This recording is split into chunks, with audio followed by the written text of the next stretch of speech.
Hello नमस्कार मेरे प्यारे दोस्तों। हम लोग देख रहे थे 2022 की विभिन्न परीक्षाओं में पूछे गए महत्वपूर्ण प्रश्न और आज हम उसी का पार्ट 2 देखने वाले हैं। अगर आपने पार्ट 1 नहीं देखा है तो देख लीजिए। पार्ट 1 में हमने बिहार सीडीपीओ और एनटीपीसी रेलवे एसएससी सीजीएल के क्वेश्चंस हमने देख लिए हैं जो 2022 में परीक्षाएं हुई हैं। आज हम यूपी ट्रिपल एससी मंडी परिषद और दूसरे वनडे एग्जाम्स के क्वेश्चंस को देखेंगे जो कि पूछे गए हैं विभिन्न सब्जेक्ट से 2022 में। तो चलिए बिना किसी देरी के शुरू करते हैं पार्ट 2 विभिन्न परीक्षाओं में पूछे गए महत्वपूर्ण प्रश्न। और 2022 में जितनी परीक्षाएं होंगी सभी के लिए हैं बहुत महत्वपूर्ण ये क्वेश्चन। तो क्वेश्चन नंबर 1 है इतिहास। सबसे पहले हम शुरू कर रहे हैं कि हिस्ट्री के क्वेश्चन क्या पूछे गए हैं 2022 में लगातार। तो सबसे पहला क्वेश्चन है धन की निकासी का सिद्धांत प्रतिपादित किया था। तो दादा भाई नौरोजी ने धन की निकासी का सिद्धांत दिया था। आप सब लोग इस क्वेश्चन से रूबरू होंगे, सब लोग इसके बारे में जानते होंगे। बहुत महत्वपूर्ण क्वेश्चन है, ये लगातार पूछा जाता है। ठीक है, तो ये सारे ही क्वेश्चन इंपॉर्टेंट है। मैं बार बार अब ये बात नहीं दोहराऊंगा क्योंकि ये पूछे गए क्वेश्चंस हैं जैसा कि आप देख भी रहे हैं। ठीक है, तो ग्रैंड ओल्ड मैन भी कहा जाता है दादा भाई नौरोजी को, याद रखिएगा। धन की निकासी का सिद्धांत इन्होंने दिया। अगला क्वेश्चन है गुरु ग्रंथ साहिब के संकलन को प्रमाणित किया। तो गुरु ग्रंथ साहिब के संकलन को प्रमाणित किया था गुरु गोविंद सिंह जी ने। ठीक है, गुरु ग्रंथ साहिब के संकलन का इनका जन्म कहाँ हुआ था? पटना में हुआ था, याद रखिएगा अगर आप बीपीएससी के या बिहार के किसी एग्जाम की तैयारी कर रहे हैं तो। अगला क्वेश्चन है स्थाई बंदोबस्त सर्वप्रथम शुरू किया गया था। तो स्थाई बंदोबस्त सबसे पहले शुरू किया गया बंगाल और बिहार में। बहुत महत्वपूर्ण क्वेश्चन है ये। महलवाड़ी स्थाई और रैयत तीनों से पूछा जाता है। हम देख रहे थे सीडीपीओ में पूछा गया था रैयतवाड़ी बंदोबस्त। ठीक है, तो ये पूछे जाते हैं, महत्वपूर्ण क्वेश्चन हैं। अगला है दिल्ली का प्रसिद्ध जामा मस्जिद किसने बनवाया था? तो दिल्ली का प्रसिद्ध जामा मस्जिद बनवाया शाहजहां ने। महत्वपूर्ण क्वेश्चन है। अगला है उत्तर प्रदेश के एक शहर में ऐतिहासिक स्मारक जैसे बड़ा इमाम बाड़ा और छोटा इमाम बाड़ा कहाँ पे स्थित है? तो उत्तर प्रदेश के शहर में लखनऊ में स्थित है बड़ा इमाम बाड़ा और छोटा इमाम बाड़ा। अगर आपको पता है ये किसने बनवाए थे तो मुझे कमेंट करके जरूर आंसर कीजिए। बड़ा इमाम बाड़ा और छोटा इमाम बाड़ा किसने बनवाए थे? लखनऊ में है ये। ठीक है, चलिए अगला सहायक सांख्यिकी अधिकारी प्रारंभिक परीक्षा 2022 में इस इतिहास के कौन से क्वेश्चन पूछे गए एक वो देखते हैं। एक चीज मैं आपको बता दूं, यहाँ पे सारे क्वेश्चंस हम डिस्कस नहीं करते हैं, हम उन्हीं क्वेश्चंस को डिस्कस करते हैं जो बहुत महत्वपूर्ण हैं, जो लगातार पूछे जाते हैं। ठीक है, और आगे भी संभावना है। ऐसे तो क्वेश्चन हिस्ट्री के बहुत सारे मिलेंगे, 20, 21, 30, 25 तक क्वेश्चन होते हैं, लेकिन हम उन्हीं क्वेश्चंस को उठाते हैं जो फ्रीक्वेंटली पूछे जाते हैं। तो सहायक सांख्यिकी अधिकारी प्रारंभिक परीक्षा 2022 में अब आप देख लीजिए। पहला क्वेश्चन था भारत की स्वतंत्रता के समय रियासतें आधिकारिक तौर पर जो मान्यता प्राप्त थी कितनी थी? तो भारत की स्वतंत्रता के समय 565 रियासतें थी जिनको आधिकारिक मान्यता प्राप्त थी।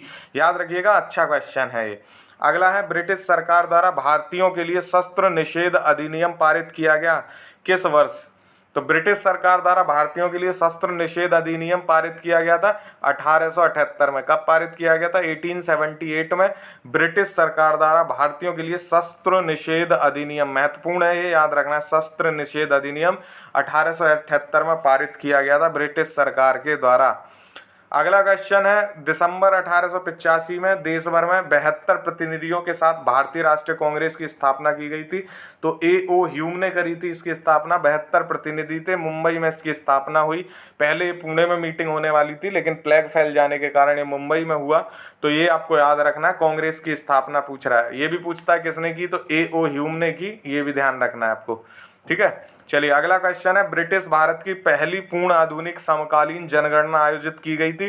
तो ये भारत की पहली पूर्ण आधुनिक पूछ रहा है। अगर टोटल पूछता तो 1871 होता, लेकिन ये पूछ रहा पहली पूर्ण आधुनिक समकालीन जनगणना, तो ये 1881 में जो है की गई थी। ठीक है, और कितनी जनगणनाएं हो चुकी हैं टोटल, और 2021 वाली जो प्रस्तावित है वो कौन से नंबर की है मुझे कॉमेंट करके बताइएगा। ठीक है, चलिए अगला क्वेश्चन है महोदयपुरम के चेर साम्राज्य में बोली जाने वाली संभावित भाषा कौन सी थी? महोदयपुरम के चेर साम्राज्य में, ठीक है, चेर साम्राज्य में बोली जाने वाली संभावित भाषा मलयालम को बोला गया है। ध्यान रखिएगा, क्वेश्चन ये पूछा जा रहा है अब आजकल। 1910 में मध्य भारत में विद्रोह शुरू हुआ था। ये पूछ रहा है वर्ष 1910 में मध्य भारत में कौन सा विद्रोह शुरू हुआ था। तो 1910 में मध्य भारत बस्तर विद्रोह के लिए फेमस है, ध्यान रखिएगा, बस्तर विद्रोह हुआ था 1910 में मध्य भारत। ठीक है, चलिए अगला क्वेश्चन है, 1919 में गांधी जी ने किस अधिनियम के खिलाफ सत्याग्रह का आह्वान किया, जिस अधिनियम ने अभिव्यक्ति की स्वतंत्रता जैसे मौलिक अधिकारों पर अंकुश लगाया और पुलिस शक्तियों को मजबूत किया। तो रॉलेट एक्ट को जाना जाता है। ठीक है, रॉलेट एक्ट महत्वपूर्ण है, इसमें अभिव्यक्ति की स्वतंत्रता जैसे मौलिक अधिकारों पर अंकुश लगाया गया था। इसको एक कानून के नाम से और जाना जाता है, नाम बताइएगा, रॉलेट एक्ट को किस नाम से बोला गया था। ठीक है, नेताओं के द्वारा, तत्कालीन नेता इसको किस नाम से बुलाते थे रॉलेट एक्ट को, ये आपके लिए महत्वपूर्ण क्वेश्चन है। 1919 में यहाँ बात चल रही है, फिर इसके बाद खिलाफत और असहयोग आंदोलन शुरू हुए जलियांवाला कांड के बाद। तो रॉलेट एक्ट काफी महत्वपूर्ण है, यहाँ से क्वेश्चन आते हैं, इसको आप ढंग से पढ़िए और बताइएगा इसको किस नाम से जानते थे, इंपॉर्टेंट है, बताना है आपको। अगला क्वेश्चन है, 8 अप्रैल 1929 को भगत सिंह और किसने केंद्रीय विधानसभा में एक बम फेंका। उद्देश्य था, जैसा कि उनके पत्रक ने समझाया था, मारना नहीं है बल्कि बहरों के सुनाना है और विदेशी सरकार को उसके कठोर शोषण की याद दिलानी है। तो ये भगत सिंह के साथ किसने किया था, बटुकेश्वर दत्त जी थे इसमें शामिल। और कौन इसमें शामिल था, किसको फांसी हुई, ये आप मुझे कमेंट करके बताइएगा। ये क्वेश्चंस देखिए, वहां पे जितने ऑप्शन होते हैं उस ऑप्शन में से सीधे हमने आंसर उठाए हुए हैं। ठीक है, लेकिन आपको पूरा डिटेल पता होना चाहिए, क्योंकि पीसीएस में, बीपीएससी में क्वेश्चन घुमा फिरा के पूछ लिए जाते हैं। तो आपको सिर्फ ये पता चलेगा इस क्वेश्चन से कि कहाँ से क्वेश्चन पूछा जा रहा है, उस रिलेटेड टॉपिक को आप पढ़ लीजिए, आपकी प्रिपरेशन में 4 चांद लग जाएंगे। आंसर तो ये रट ही जाएंगे आपको, अगर आप ये वीडियो 2 बार भी देख लेंगे तो आंसर तो खुद रट जाएगा। अगला है, कहाँ की रानी अवंतीबाई लोधी ने अंग्रेजों के खिलाफ 4000 की सेना खड़ी की और नेतृत्व किया, जिन्होंने उसके राज्य के प्रशासन को अधिकार में ले लिया था। तो रामगढ़ से थी अवंतीबाई लोधी, और ये इसलिए क्योंकि करंट में रहा था, इनका स्टैचू बनवाया गया, तो इसलिए क्वेश्चन करंट में रहा है। रानी अवंतीबाई लोधी, इन्होंने नेतृत्व किया, रामगढ़ से अंग्रेजों के खिलाफ इन्होंने सेना खड़ी की थी, याद रखना है, महत्वपूर्ण है। अब आ जाते हैं एनटीपीसी सीबीटी 2 परीक्षा 2022 में हुई है।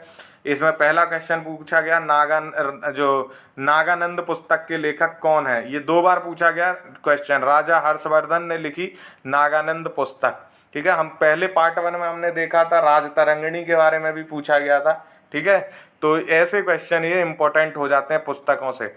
नागानंद पुस्तक के लेखक है राजा हर्षवर्धन, याद रखना है आपको। अगला क्वेश्चन है, शिलालेख से संबंधित शासक हैं, तो आप सब जानते हैं अशोक के शिलालेख काफी फेमस हैं और इनसे क्वेश्चन लगातार पूछे जाते हैं। ठीक है, अगला क्वेश्चन है, कर्नाटक संगीत शैली की त्रिमूर्ति कहा जाता है। कर्नाटक संगीत शैली की त्रिमूर्ति, तो इसमें कौन कौन शामिल है, त्यागराज हैं, मुथुस्वामी दीक्षितार हैं और श्यामा शास्त्री हैं। याद रखिएगा, कर्नाटक संगीत शैली त्याग, मुथु, श्यामा। ठीक है, इन 3 के नाम याद रखने हैं, त्याग, मुथु, श्यामा। ये है कर्नाटक संगीत शैली से त्यागराज, मुथुस्वामी दीक्षितार और श्यामा शास्त्री जी।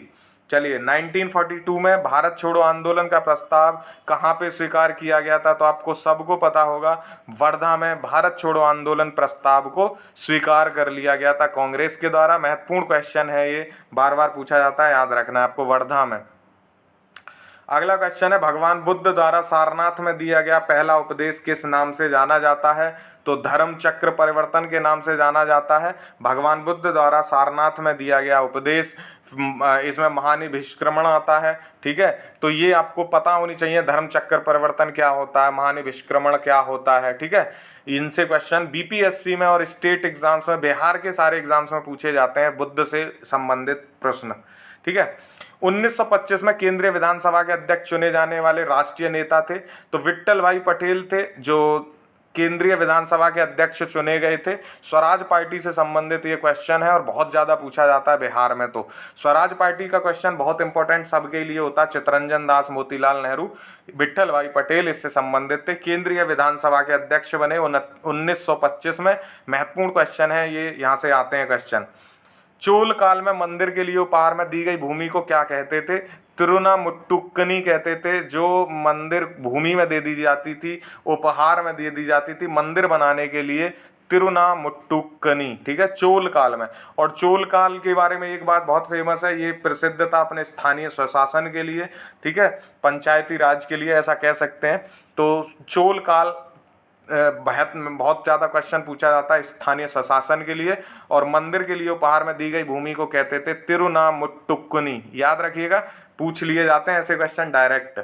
गोल गुंबज कहाँ पे अवस्थित है? तो कर्नाटक के बीजापुर में अवस्थित है गोल गुंबज। जो ऐसे क्वेश्चन होते हैं ना वन लाइनर, ये सीधे सीधे पूछे जाते हैं। और जो क्वेश्चन जैसे धर्म चक्र परिवर्तन हो गया, महानिभिष्क्रमण हो गया, तो इनमें हो सकता है कि धर्म चक्र परिवर्तन ना आए, महानिभिष्क्रमण आ जाए, ठीक है, कैवल्य की ज्ञान की प्राप्ति कहाँ हुई ऐसा आ जाए। तो ये सब चीज़ें आपको रिलेटेबल उससे पढ़नी होती हैं, लेकिन जो सीधे फैक्चुअल होता है, जैसे तिरुनामुट्टुकनी है तो मंदिर के लिए उपहार में दी गई भूमि को कहते थे, सीता किस भूमि को कहते थे, ऐसे क्वेश्चंस भी पूछे जाते हैं। तो ये आपको समझना होता है कि क्वेश्चन कहाँ से फॉर्मेट बन रहा है। राजस्थान पुलिस कांस्टेबल प्रारंभिक परीक्षा 2022 में कुछ हिस्ट्री के क्वेश्चंस देख लेते हैं। तो राजस्थान पुलिस कांस्टेबल प्रारंभिक परीक्षा 2022 में हुई। इसमें पहला एक क्वेश्चन था, अशोक के शासनकाल में तृतीय बौद्ध संगीति का आयोजन कहाँ हुआ था। सेम क्वेश्चन, अशोक के शासनकाल में तृतीय बौद्ध संगीति, ये पहले हम पार्ट 1 में देख चुके हैं पाटलिपुत्र में। तो अब आप समझेंगे कि क्वेश्चन कैसे कैसे रिपीट होते हैं। मुद्रा राक्षस के लेखक बीपीएससी में पूछा गया है, विशाखा दत्त, यहाँ भी पूछ लिया गया है। तो जब आप इसके 3-4 पार्ट कर लेंगे तब आपको लगेगा कि क्वेश्चन अब रिपीट होने लगे हैं, ठीक है। अभी पार्ट दूसरा देख रहे हैं, इसमें 3-4 क्वेश्चन रिपीट देख लिया आपने। तो जब आप इसके 5-7 पार्ट देख लेंगे फिर आपको लगने लगेगा कि हाँ भाई क्वेश्चन तो रिपीट होते हैं। ऐसे ही मैं क्या करूँगा, अब मैं कोशिश करूँगा कि आपको बीपीएससी में पिछले 25 सालों में जितने क्वेश्चन रिपीटेड पूछे गए हैं उनको लगातार डिस्कस किया जाएगा एक फॉर्मेट बना के। ये मेरा अगला प्रोग्राम रहेगा जब हम इसको सारे 2022 के पेपरों को डिस्कस कर लेंगे। वीडियो पसंद आती है तो कमेंट जरूर करा करिए। अगला क्वेश्चन है, सम्राट चंद्रगुप्त मौर्य के दरबार में सेल्यूकस निकेटर के राजदूत के रूप में आया था। तो ये सम्राट चंद्रगुप्त मौर्य के दरबार में सेल्यूकस निकेटर का राजदूत कौन था? मेगास्थनीज था। बहुत बार पूछा जाता है क्वेश्चन, मेगास्थनीज किसके दरबार में आया था? तो चंद्रगुप्त मौर्य के दरबार में। और ये किसका राजदूत था? सेल्यूकस निकेटर का राजदूत था। दोनों तरह से क्वेश्चन पूछा जाता है। मेगास्थनीज चंद्रगुप्त मौर्य के दरबार में, सेल्यूकस निकेटर का राजदूत था, इतना आपको पता होना चाहिए। अगला क्वेश्चन है, मुगल कालीन दरबारी वृतांत किस भाषा में लिखी गई थी? तो मुगल कालीन दरबारी वृतांत तुर्की भाषा में लिखित पुस्तक है। ध्यान रखना है आपको, तुर्की भाषा में है मुगल कालीन दरबारी वृतांत, ठीक है। अगला क्वेश्चन है, सूफी शिक्षक शेख मोइनुद्दीन चिश्ती की मृत्यु कब हुई थी? तो सूफी शेख हैं मोइनुद्दीन चिश्ती, ये चिश्ती संप्रदाय के जो है संस्थापक हैं। शुरुआत की इन्होंने वर्ष 1235 में इनकी मृत्यु हुई, शेख मोइनुद्दीन चिश्ती की। इनकी दरगाह कहाँ पे, आप मुझे कमेंट करके बता सकते हैं चाहें तो। आप कमेंट करेंगे आप ही का लाभ होगा, ठीक है। आप लोग कमेंट करने से बचते हैं पता नहीं क्यों, पर आप कमेंट करके यहाँ आंसर कर देंगे तो आपका लाभ होगा। समय बचाएंगे, यहाँ पे तो कोई लाभ नहीं है। समय जहाँ बचाना वहाँ बचाइए, यहाँ पे आप अपना ही लाभ करेंगे, कमेंट करेंगे तो वो क्वेश्चन आप याद रखेंगे हमेशा। तो याद रखना है, शेख मोइनुद्दीन चिश्ती वर्ष 1235, 1235 में इनकी मृत्यु हुई। अगला है, एशिया का सबसे बड़ा ब्रह्म मंदिर कहाँ पे है? तो एशिया का सबसे बड़ा ब्रह्म मंदिर है अजमेर में, और ये भारत का एकमात्र ब्रह्मा का मंदिर है, अजमेर में अवस्थित है। एशिया में सिर्फ एकमात्र मंदिर है ब्रह्मा जी का, और वो अजमेर में अवस्थित है, ये आप लोग जानते होंगे। ये एशिया का सबसे बड़ा भी है। दिलवाड़ा में कितने जैन मंदिर हैं? बहुत इंपॉर्टेंट है दिलवाड़ा के जैन मंदिर, इनसे क्वेश्चन पूछा जाता है। 5 हैं दिलवाड़ा में जैन मंदिर, 5 हैं, ठीक है। ये किस कला में बने हुए हैं, किस शैली में बने हुए हैं? बेसर, द्रविड़, नागर, बताइएगा आप कमेंट करके। दिलवाड़ा के जैन मंदिर 5 हैं संख्या में, ये पूछा जाता है यहाँ से क्वेश्चन।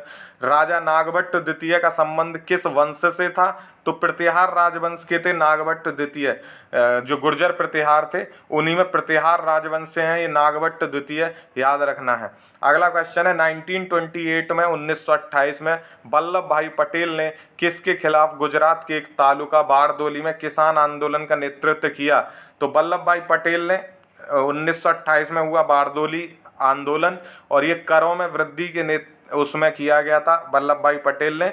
यहीं पे इनको उपाधि दी गई थी वल्लभ भाई पटेल को, बताइएगा कौन सी उपाधि इनको दी गई थी? 1928 में बारदोली सत्याग्रह, बारदोली आंदोलन हुआ 1928 में करों में वृद्धि के खिलाफ, ठीक है। चलिए अगला क्वेश्चन है, भारत में जब क्रिप्स मिशन आया था तो उस समय ब्रिटिश प्रधानमंत्री कौन था? विंस्टन चर्चिल थे। ये पूछा गया क्वेश्चन कई बार 2022 में, मैं 3 बार देख चुका हूँ इसको अलग अलग परीक्षाओं में। आगे भी क्वेश्चन आएंगे तो आप भी देख पाएंगे। तो भारत में जब क्रिप्स मिशन आया था उस समय ब्रिटिश प्रधानमंत्री थे विंस्टन चर्चिल। ठीक है, अगला क्वेश्चन है हिंदुस्तान सोशलिस्ट रिपब्लिकन आर्मी की स्थापना यानी HSRA की स्थापना दिल्ली के फिरोजशाह कोटला मैदान में एक बैठक में की गई थी। तो ये कब की गई? 1928 में। कई बार पूछता है कि हिंदुस्तान सोशलिस्ट रिपब्लिकन आर्मी जो है इसकी स्थापना किसने की थी। ठीक है, तो आप बताइएगा कमेंट करके किसने की? चंद्रशेखर आज़ाद ने, भगत सिंह जी ने, या किसने की? हिंदुस्तान सोशलिस्ट रिपब्लिकन आर्मी की स्थापना 1928 में हुई। ये फिरोजशाह कोटला दिल्ली में की गई थी। महत्वपूर्ण है। अगला क्वेश्चन है महात्मा गांधी ने ब्रिटिश शासन के खिलाफ अपना तीसरा प्रमुख आंदोलन शुरू करने का फैसला किया जो अगस्त में शुरू हुआ था। ठीक है, तो महात्मा गांधी ने ब्रिटिश शासन के खिलाफ अपना तीसरा प्रमुख आंदोलन शुरू करने का फैसला किया। कौन सा था ये? भारत छोड़ो आंदोलन। इनके 3 प्रमुख आंदोलन हैं। कौन कौन से हैं? पहला असहयोग, दूसरा सविनय अवज्ञा और तीसरा इनका था भारत छोड़ो, जो कि 1942 में शुरू हुआ।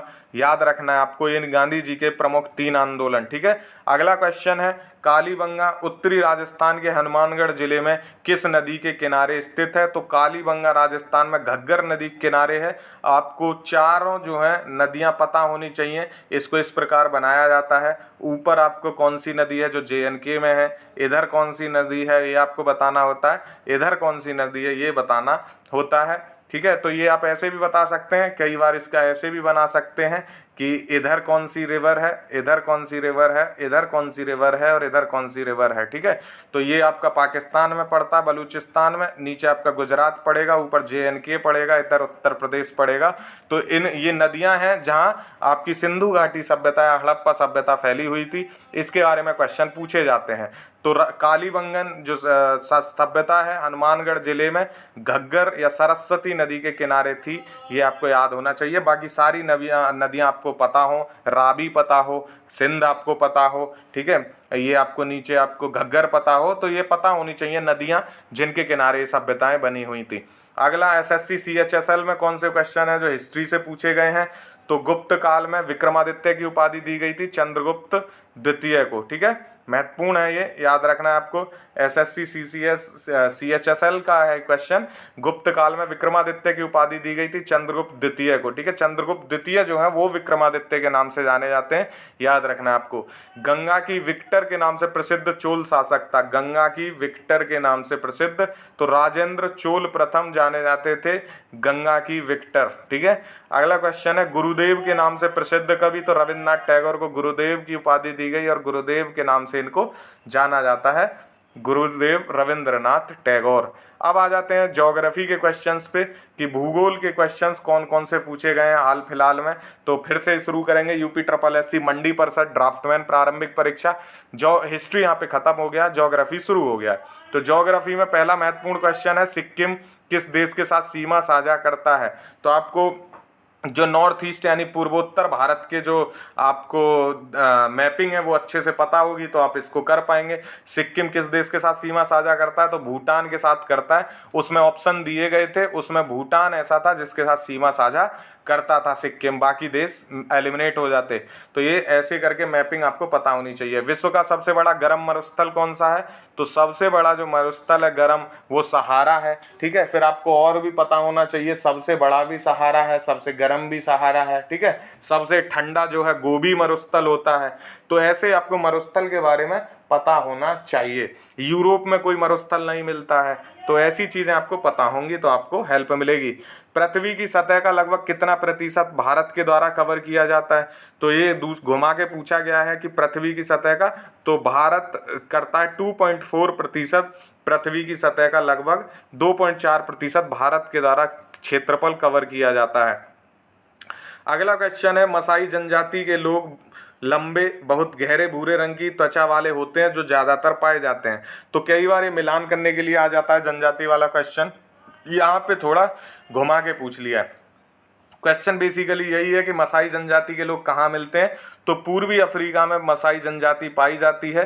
ठीक है, ये आप पता होना चाहिए। जनजातियों से क्वेश्चन पूछे जाते हैं, 3-4 ही जनजाति हैं जिनसे ज़्यादातर क्वेश्चन आते हैं, उनको आप देख लेंगे तो काम हो जाएगा। ऑपरेशन फ्लड के जनक कौन थे, तो डॉक्टर वर्गीस कुरियन जो है ये ऑपरेशन फ्लड या दुग्ध क्रांति, श्वेत क्रांति के नाम से इनको जाना जाता है। यूपीपीसीएस 2022 में क्वेश्चन पूछा गया है, सेम ऑपरेशन फ्लड। ठीक है, तो डॉक्टर वर्गीस कुरियन आपको पता होना चाहिए। अगले हैं कोलार सोने की खानें स्थित हैं, तो कर्नाटक में। अगर आपने केजीएफ देखी है तो आपको ये क्वेश्चन करने में कोई कठिनाई नहीं हुई होगी, क्योंकि केजीएफ का मतलब ही है कोलार गोल्ड फील्ड। ठीक है, तो कोलार सोने की खानें कहाँ पे, कर्नाटक में। तो कोलार गोल्ड फील्ड जो है केजीएफ मूवी उसी पे बनी है, जो कि कर्नाटक से संबंधित है। ये कभी नहीं भूलेंगे अब आप, केजीएफ कभी भी पूछे कोलार सोने की खानें किससे संबंधित है तो गोल्ड फील्ड है। ये राजीव ने मुझे भी बताया था, मैं इसके बारे में पहले नहीं जानता था। तो आप जानते हैं राजीव चैनल पे काम करता है हमारे साथ, तो उसने मुझे इसके बारे में बताया। केजीएफ मैंने देखी नहीं थी तब तक। चलिए अगला क्वेश्चन है, दुलहस्ती परियोजना अवस्थित है चेनाब नदी पे। ठीक है, दुलहस्ती परियोजना अवस्थित है चेनाब नदी पे, ये आप जानेंगे दुलहस्ती। ठीक है, इंपॉर्टेंट है, करंट करा इसलिए पूछा गया है यहाँ पे। और ये कोलार सोने की खान भी, ये भी केजीएफ 2 आई तो इसलिए ये क्वेश्चन बन गया है यहाँ पे। अगला है ग्रीन हाउस गैसें हैं, तो ग्रीन हाउस गैस कौन कौन सी होती हैं आपको पता होना चाहिए, एलिमिनेट करना था वहाँ पे। तो मीथेन, ओजोन, कार्बन डाइऑक्साइड जो है ग्रीन हाउस गैसें हैं। चौथा ऑप्शन जो था वो नहीं था, तो उसी को हटा देना था। ग्रीन हाउस गैसें कौन कौन सी हैं, तो मीथेन है, ओजोन भी है, कार्बन डाइऑक्साइड भी है ग्रीन हाउस गैस। अगला क्वेश्चन है, उत्तर प्रदेश के बटेश्वर मेले की सबसे महत्वपूर्ण विशेषता है, तो ये पशुधन मेला है। बटेश्वर मेला आगरा में लगता है। पीसीएस, यूपी पीसीएस और यूपी के एग्जाम्स के लिए इंपॉर्टेंट है ये। उत्तर प्रदेश के बटेश्वर मेले की सबसे महत्वपूर्ण विशेषता है कि ये पशुधन मेला है जो कि आगरा में लगता है। अगला है, किस ग्रह या उपग्रह का गुरुत्वाकर्षण नहीं होता है, तो ऐसा सिर्फ जो कृत्रिम उपग्रह होते हैं जो मानव द्वारा प्रक्षेपित किए जाते हैं उनमें गुरुत्वाकर्षण का जो बल है वो नहीं होता है। ये बड़ा इजी सा क्वेश्चन था यहाँ पे। अगला है, यूपीएसआईडीए का फुल फॉर्म क्या है, तो यूपीएसआईडीए का फुल फॉर्म है उत्तर प्रदेश राज्य औद्योगिक विकास प्राधिकरण। क्योंकि ये यूपी मंडी परिषद का ही कोई पेपर है, तो यहाँ पे यूपी स्पेशल के 2-3 क्वेश्चंस दिए गए हैं। ठीक है, ज्योग्राफी में। तो यूपीएसआईडीए की फुल फॉर्म है Uttar Pradesh state industrial development authority, UP. ठीक है, स्टेट ये आई हो गया। ठीक है, इंडस्ट्रियल डेवलपमेंट अथॉरिटी, यूपीएसआईडीए का पूछ रहा था वो। ठीक है, चलिए अगला क्वेश्चन है, उत्तर प्रदेश में प्रत्येक वर्ष ताज महोत्सव आयोजित किया जाता है, तो ताजमहल आगरा में है, इससे आप एलिमिनेट कर देते इसको। ताज महोत्सव आयोजित किया जाता है आगरा में, उत्तर प्रदेश में। और अगला क्वेश्चन है, फरुखाबाद जाना जाता है, तो हाथ छपाई के लिए जाना जाता है फरुखाबाद, हाथ से छपाई की जाती है कपड़ों पे, तो फरुखाबाद में। अगला क्वेश्चन है, भारत खंडे संगीत संस्थान कहाँ अवस्थित है, तो ये लखनऊ में अवस्थित है। ये 4-5 क्वेश्चन, ये 4 क्वेश्चन जो हैं यूपी स्पेशल के थे, क्योंकि यूपी मंडी परिषद का ही पेपर था। अब हम देखेंगे सहायक सांख्यिकी अधिकारी प्रारंभिक परीक्षा। ठीक है, चलिए ऑडिटर वाला है ये बेसिकली। चलिए अगला क्वेश्चन है, भारत के किस राज्य से कर्क रेखा नहीं गुजरती है, तो उड़ीसा से नहीं जो है गुजरती है कर्क रेखा, ये एलिमिनेट हो जाता। ये गमछा डार वाली जो ट्रिक है आपको पता होगी, तो आप इसको आसानी से कर पाएंगे। ठीक है, बहुत इजी है, उड़ीसा जो है कर्क रेखा पर नहीं आता है। गमछा झार वाली जो ट्रिक है वो देख लीजिएगा। पश्चिमी घाट का उच्चतम शिखर है अनाईमुड़ी। पश्चिमी घाट का, ये इजी क्वेश्चन है बट तभी इजी है अगर आपने ज्योग्राफी को थोड़ा सा सीरियसली देखा हुआ है। तो पश्चिमी घाट का उच्चतम शिखर है अनाईमुड़ी। अगला क्वेश्चन है, एक टेक्टोनिक प्लेट एशियाई और प्रशांत प्लेट के बीच स्थित है, तो फिलिपिन प्लेट जो है, फिलिपाइन प्लेट या फिलीपींस प्लेट, ये एशियाई और प्रशांत प्लेट के बिल्कुल बीच में अवस्थित है। फिलीपींस प्लेट 7 महत्वपूर्ण प्लेटें हैं, वो आपको पता होंगी, तो क्वेश्चन ये एलिमिनेट हो जाता। अगला क्वेश्चन है, भारतीय उपमहाद्वीप दक्षिण अमेरिका के उत्तरी भाग और ऑस्ट्रेलिया में पाए जाने वाला जलवायु है, तो भारतीय उपमहाद्वीप और दक्षिणी अमेरिका के उत्तरी भाग और ऑस्ट्रेलिया में पाई जाने वाली किस प्रकार की जलवायु है? उष्ण कटिबंधीय मानसूनी जलवायु। अगर आप इस क्वेश्चन को इतना नहीं जानते, सिर्फ भारत की जलवायु भी पता होगी आपको, तो ये एलिमिनेट हो जाता। कई बार सारी चीज़ें जानना जरूरी नहीं होता है, सिर्फ स्मार्ट स्टडी से क्वेश्चन बन जाते हैं। तो भारतीय उपमहाद्वीप की उष्ण कटिबंधीय मानसूनी जलवायु है, ये क्वेश्चन सही हो जाता है यहाँ पे। अगला है 2004-05 में किस महाद्वीप में जनसंख्या की सबसे अधिक वृद्धि हुई? तो 2005 में एशिया महाद्वीप में सबसे ज़्यादा जो है जनसंख्या वृद्धि हुई है, लगातार एशिया में ही हो भी रही है। तो एशिया यहाँ सही आंसर हो जाएगा। 2004 से 5 में एशिया महाद्वीप, ठीक है, इसमें कुछ ऐसा सोचने वाला था ही नहीं। जनसंख्या में एशिया ही तरक्की कर रहा है, चाइना और इंडिया दोनों इसी में है। भारत का सबसे कम जनसंख्या घनत्व वाला राज्य है? तो 2011 की जनगणना के अनुसार अभी अरुणाचल प्रदेश है। हमको यही याद रखना है जब तक अगली जनसंख्या का डाटा नहीं आता। तो सबसे कम जनसंख्या घनत्व वाला राज्य है अरुणाचल प्रदेश। सबसे अधिक जनसंख्या घनत्व वाला राज्य है बिहार, ठीक है, ये आपको पता होना चाहिए। अगला है जल क्रांति की आवश्यकता किस फसल की खेती के लिए होती है? तो चावल के लिए जल क्रांति की आवश्यकता होती है। चावल की खेती जो है के लिए अधिक मात्रा में जल सिंचाई चाहिए, तो चावल हो जाएगा। अगला है जनगणना 2011 के अनुसार उत्तर प्रदेश की साक्षरता दर कितनी है? तो 67.68% है। जिस भी स्टेट का आप एग्जाम देने वाले हैं वहाँ की जनगणना के बारे में आपको पता होना चाहिए। सेंसस से 1-2 क्वेश्चन तो आते ही हैं, आप सब जानते हैं।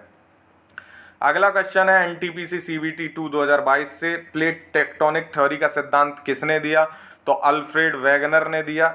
इसको वेगनर का महाद्वीपीय विस्थापन का सिद्धांत भी बोलते हैं। तो ये तो आपको सबको पता होगा, बेसिक ज्योग्राफी यहीं से शुरू ही होती है। अगला है ब्रह्मपुत्र नदी को यारलुंग तांगबो भी कहा जाता है। यारलुंग तांगबो कहाँ कहा जाता है? तिब्बत में। जब इसे शुरुआत ही वहीं से होती है ब्रह्मपुत्रा की, और वहाँ यारलूप तांगो भी इसको कहा जाता है। तिब्बत में इसका ये नाम है ब्रह्मपुत्रा का, ये सबको आपको पता होगा। अगला है 2011 की जनगणना के अनुसार भारत के किस राज्य में अनुसूचित जाति की जनसंख्या शून्य है? तो शेड्यूल कास्ट कहाँ पे नहीं मिलता है? एससी कहाँ पे नहीं मिलते हैं? नागालैंड में एससी की संख्या जो है शून्य है। ऐसी कई जगह हैं भारत में, ऐसे कई यूनियन टेरिटरीज भी हैं जहाँ पे एससी नहीं मिलते हैं। आप उनको देख लीजिएगा, महत्वपूर्ण क्वेश्चन होते हैं ऐसे। जहाँ एससी नहीं होता है, एसटी नहीं होते, उनको देख लेना चाहिए मेरे हिसाब से। एशिया को यूरोप से अलग करने वाली पर्वत श्रृंखला है? तो यूराल पर्वत है जो एशिया को यूरोप से अलग करता है। ये महत्वपूर्ण क्वेश्चन है। कई बार फ्रांस के बारे में भी पूछा जाता है, फ्रांस और स्पेन को कौन सी अलग करती है पर्वत श्रृंखला? तो पिरेनीज वाला जो है, पिरानीज, और ये आपको ये भी पता होने चाहिए, अच्छे क्वेश्चन हैं वो। तो एशिया को यूरोप से अलग करता है यूराल। अगला क्वेश्चन है 2020-21 के अनुसार गन्ने का सर्वाधिक उत्पादन करने वाला राज्य कौन सा है? तो आपको पता है, गन्ना हो गया, चीनी हो गया, आम हो गया, गेहूं हो गया, इनमें उत्तर प्रदेश पहले पे है। इसमें ऐसा कोई भी कंफ्यूजन जैसा नहीं होता। हीराकुंड बांध किस नदी पर अवस्थित है? महानदी पे है। बहुत बार फ्रीक्वेंटली पूछा जाता है, महानदी हीराकुंड बांध। अगला है 2011 की जनगणना के अनुसार सर्वाधिक बाल लिंगानुपात वाला राज्य है? तो सबसे बाल लिंगानुपात सबसे ज्यादा कहाँ पे? अरुणाचल प्रदेश में है बाल लिंगानुपात सर्वाधिक, ठीक है। 2011 की जनगणना के अनुसार बाल लिंगानुपात अरुणाचल प्रदेश। 2011 की जनगणना के अनुसार अनुसूचित जनजाति की साक्षरता दर प्रतिशत, यानी एसटी की जो साक्षरता दर है वो सबसे ज़्यादा कितनी है? 2011 के अनुसार ये कह रहा है जो शेड्यूल्ड ट्राइब्स हैं वो कितने प्रतिशत पढ़े लिखे हैं? तो 59% है साक्षरता दर शेड्यूल्ड ट्राइब की, एसटी की, ठीक है। तो भारत द्वारा सबसे ज़्यादा आयात किया जाता है कच्चा तेल। ये आप जब भी एग्जाम देने जा रहे होंगे तब इंपोर्ट एक्सपोर्ट जो है देख के जाएंगे कि पहले पे कौन है। शीर्ष 3 पता कर लीजिए, आयात निर्यात देश कौन से हैं जिनके साथ हमारा आयात निर्यात हो रहा है। शीर्ष 3 किसको हम निर्यात करते हैं, किससे आयात करते हैं, और किसके साथ ट्रेड बैलेंस है सबसे ज़्यादा। ये आपको इतना पता होना चाहिए। इंपोर्ट एक्सपोर्ट से उससे क्वेश्चन हर बार आता है, हर एग्जाम में आता है। मैंने वीडियो बनाया हुआ है इंपोर्ट एक्सपोर्ट पे, वो देख लीजिएगा, नहीं देखा है तो बहुत छोटा 4-5 मिनट का वीडियो है। अगला है बारमूडा त्रिकोण या बारमूडा ट्रायंगल जो है वो किस महासागर से संबंधित है? तो उत्तर पश्चिमी अटलांटिक महासागर में है बारमूडा ट्रायंगल, या बरमूडा त्रिकोण के नाम से जाना जाता है। ये उत्तर पश्चिमी अटलांटिक महासागर में है बारमूडा ट्रायंगल। इंपॉर्टेंट क्वेश्चन है। फूमडिस आइलैंड से संबंधित झील है? तो फूमडिस आइलैंड पे है लोकटक झील। और कई बार ये भी पूछा जाता है कि जो लोकटक झील है कि किस राज्य में अवस्थित है? तो ये भी आपको पता होना चाहिए। फुमडिस आइलैंड से संबंधित है आपका लोकटक झील। ठीक है, अगला क्वेश्चन है, जनसंख्या के अनुसार विश्व का सबसे छोटा देश है। तो जनसंख्या के अनुसार वेटिकन सिटी जो है सबसे छोटा देश है, बहुत कम लोग यहाँ पे निवास करते हैं जनसंख्या के अनुसार, हजारों में सिर्फ। ठीक है, वेटिकन सिटी पता होना चाहिए। भारत और श्रीलंका के मध्य स्थित जल संधि है, तो पाक जलडमरू, भारत और श्रीलंका के मध्य है पाक जलडमरू। इसमें कंफ्यूजन कई बार इसलिए होता है कि लोग भारत और पाकिस्तान मार देते हैं क्योंकि पाक जलडमरू नाम है, जबकि ये भारत और श्रीलंका के बीच में है, इसीलिए क्वेश्चन यहाँ पे पूछा गया है, याद रखिएगा, इंपॉर्टेंट है। अगला है 2011 की जनगणना के अनुसार भारत का जनसंख्या घनत्व कितना है। तो 382 प्रति वर्ग किलोमीटर ये जनसंख्या घनत्व है। भारत की यहाँ पे बात हो रही है, बिहार का 1100 से ऊपर है, तो बिहार का आपको पता होना चाहिए। ठीक है, चलिए अगला क्वेश्चन है, सबसे सूक्ष्मतम कण जो है वो किस प्रकार की मिट्टी में पाया जाता है। तो चिकनी मिट्टी जो होती है उसमें सबसे जो सूक्ष्मतम कण है वो पाए जाते हैं, पानी धारण की क्षमता इसमें सबसे ज़्यादा होती है। तो याद रखना आपको, चिकनी मिट्टी जो होती है उसमें सबसे सूक्ष्मतम कण पाया जाता है। आप देखते होंगे कितनी गीली सी रहती है। अगला है, हिमालय पर्वतमाला उदाहरण है। तो एक नवीन वलित पर्वत है हिमालय, और ठीक है, पुराना जो पर्वत है वो हमारे यहाँ कौन सा है ये बताएंगे आप। अरावली जो है वो सबसे पुराने में आता है, और हिमालय पर्वतमाला का नवीन वलित पर्वत का उदाहरण है। हिमालय हो गया, रॉकीज हो गया, एंडीज हो गया, ये सब नवीन वलित पर्वत हैं। अगला क्वेश्चन है, आगरा के लाल किला को यूनेस्को वर्ल्ड हेरिटेज में शामिल कब किया गया था। तो लाल किला को, आगरा के लाल किला की यहाँ पे बात हो रही है, वर्ष 1983 में इसको यूनेस्को वर्ल्ड हेरिटेज में शामिल किया गया था। यूपी स्पेशल का क्वेश्चन है बेसिकली। अब एसएससी सीएचएसएल पे आ जाते हैं हम। इसमें कौन से क्वेश्चन हैं जो पूछे गए हैं ज्योग्राफी से। तो पंडित शंभू महाराज का संबंध किस नृत्य शैली से है। कथक से है। बिरजू महाराज की मृत्यु हुई थी, इसलिए करंट का क्वेश्चन था, पर इसमें ज्योग्राफी में पूछा गया है यहाँ पे। तो एसएससी सीएचएसएल का है, पंडित शंभू महाराज कथक से संबंधित है। बिरजू महाराज की मृत्यु हुई इस समय, इसलिए करंट में आ गया था। देश का सबसे बड़ा तटवर्ती प्राकृतिक गैस भंडार वाला राज्य है। तो देश का सबसे बड़ी तटवर्ती प्राकृतिक गैस भंडार महाराष्ट्र है। जो यहाँ पे भंडार से क्वेश्चन पूछा गया, अगर उत्पादन से पूछता तो असम भी हो जाता है। तो ऐसे क्वेश्चन में थोड़ा सा ध्यान देना होता है। प्राकृतिक गैस भंडार वाला राज्य है महाराष्ट्र। ठीक है, तो ऐसे क्वेश्चन को थोड़ा एक्स्ट्रा केयरफुल होकर अटेम्प्ट करना होता है, क्योंकि सिली मिस्टेक्स में गड़बड़ होती है इन क्वेश्चंस में।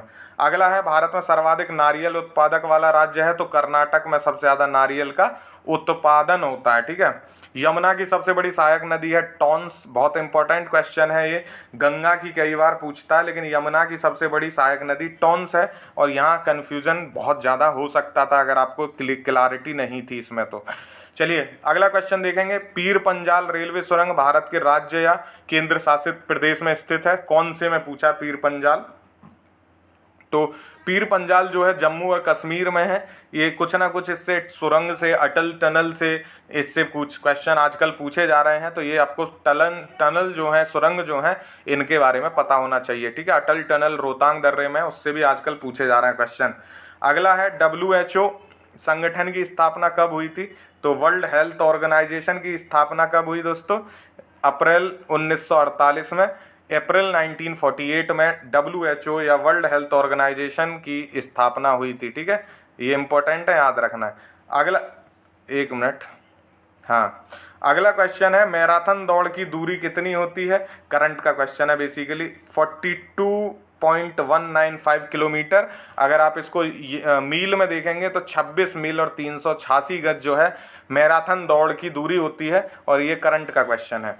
बैकाल झील अवस्थित है। तो बैकाल झील सबसे गहरी झील है, रूस के साइबेरिया दक्षिण क्षेत्र के दक्षिणी भाग में है। तो साइबेरिया में है, रूस में। ठीक है, और ये बैकाल झील विश्व की सबसे गहरी झील है, बैकाल झील। ठीक है, इतना आपको याद रखना है, इसमें महत्वपूर्ण है। राजस्थान पुलिस कांस्टेबल प्रारंभिक परीक्षा 2022 के क्वेश्चन देख लेते हैं।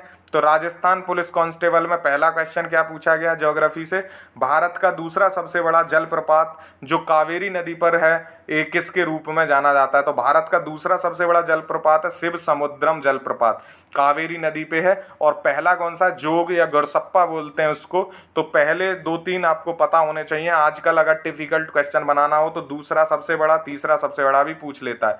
तो दूसरा सबसे बड़ा है शिव समुद्रम और पहला है जोग या गोरसप्पा। ठीक है, चलिए अगला क्वेश्चन है विशेष रूप से केरल और कर्नाटक में ग्रीष्म ऋतु के जो समाप्त होते ही पूर्व मानसून वर्षा को क्या कहा जाता है? तो आम्र वर्षा कहते हैं इसको। जो केरल और कर्नाटक में ग्रीष्म ऋतु के समाप्त होते ही पूर्व मानसून वर्षा होती है उसको आम्र वर्षा या आमों वाली वर्षा कहा जाता है। ठीक है, इंपॉर्टेंट है, ये आम के लिए बेहतर होती है इसलिए आम्र वर्षा नाम बोलते हैं इसको। कपास को अपने वृद्धि के लिए उच्च तापमान, हल्की वर्षा, पाली से मुक्त और तेज धूप युक्त लगभग कितने दिनों की आवश्यकता होती है? तो ऐसे क्वेश्चन जो बिहार एग्रीकल्चर वाला एग्जाम होने वाला है उसके लिए महत्वपूर्ण है कि किसके लिए क्या आदर्श दशाएं हैं खेती के लिए। तो कपास के लिए उच्च तापमान चाहिए होता है, हल्की वर्षा चाहिए होती है, पाला से मुक्त होना चाहिए, तेज धूप युक्त आवश्यकता होती है। ऐसे 210 दिन की आवश्यकता होती है कपास की खेती के लिए। ऐसे ही धान की खेती के लिए, दाल की खेती के लिए आपको पता होना चाहिए बिहार एग्रीकल्चर के लिए, उसके लिए मैं अलग से कुछ वीडियोस भी बना दूंगा। कर्नाटक के होसपेटे में स्थित संयंत्र को स्वदेशी तकनीकी प्रयोग करके विकसित किया गया था और वह स्थानीय लौह अयस्क और चूना पत्थर का उपयोग करता है। तो ये विजयनगर इस्पात संयंत्र के बारे में बात की गई है। कर्नाटक के होसपेटे में स्थित संयंत्र है जो स्वदेशी तकनीकी का प्रयोग करके विकसित किया गया है। यह स्थानीय लोहे और चूने पत्थर का उपयोग करता है। तो विजयनगर इस्पात संयंत्र के बारे में स्टेटमेंट है, याद रखिएगा, इंपॉर्टेंट है। अगला है राउरकेला स्टील प्लांट किस देश के सहयोग से बनी है? तो राउरकेला और भिलाई ये द्वितीय पंचवर्षीय योजना में बने थे। जर्मनी से बनाया है राउरकेला स्टील प्लांट। तो ये पंचवर्षीय योजना से भी इसको आप मान सकते हैं या इसको ज्योग्राफी से मान लीजिए, जैसा आप मानना चाहें।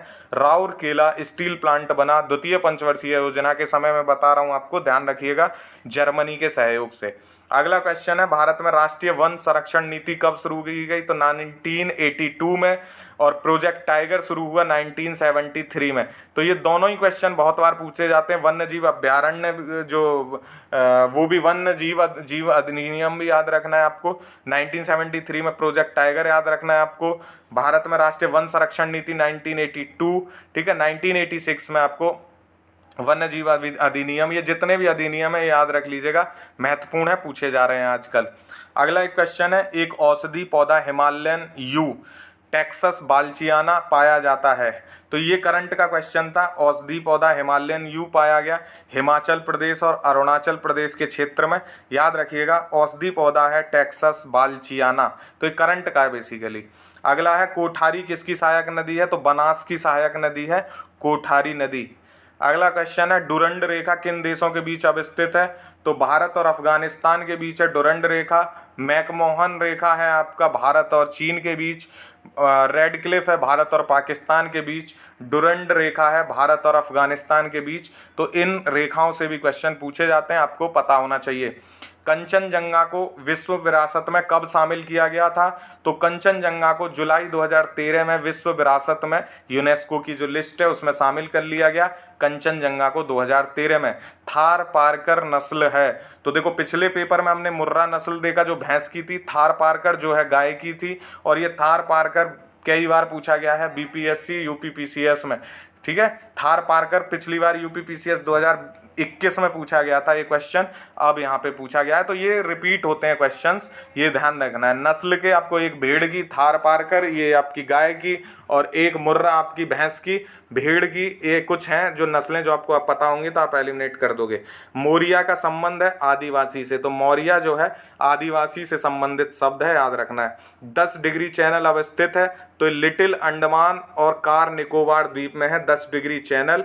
ये आपको एक ट्रिक पता होगी, मामी और लक्ष्मी छोटी कार में निकली, तो फिर आप इसको आराम से कर दोगे। जो मामी होता है मालदीव मिनी को है 8 डिग्री चैनल पे, फिर आपका लक्ष्मी है यानी लक्षद्वीप और मिनी को है 9 डिग्री चैनल पे, और छोटी कार तो छोटा अंडमान और कार निकोबार ये 10 डिग्री चैनल पे अवस्थित है। ये ट्रिक है, इसको आप याद कर लीजिए, कभी नहीं भूलेंगे। ट्रिक का नाम है मामी और लक्ष्मी छोटी कार में निकली। तो मैं वर्ल्ड ज्योग्राफी की मैपिंग के कुछ क्वेश्चन करा रहा हूँ, जिसमें मैपिंग करा रहा हूँ मैं, वहाँ पे ये मैं ट्रिक भी बना दूंगा डिग्री चैनल वाली भी, तो कंप्लीट हो जाएगा आपका। चलिए 10 डिग्री चैनल छोटा अंडमान या लिटिल अंडमान और कार निकोबार के मध्य है।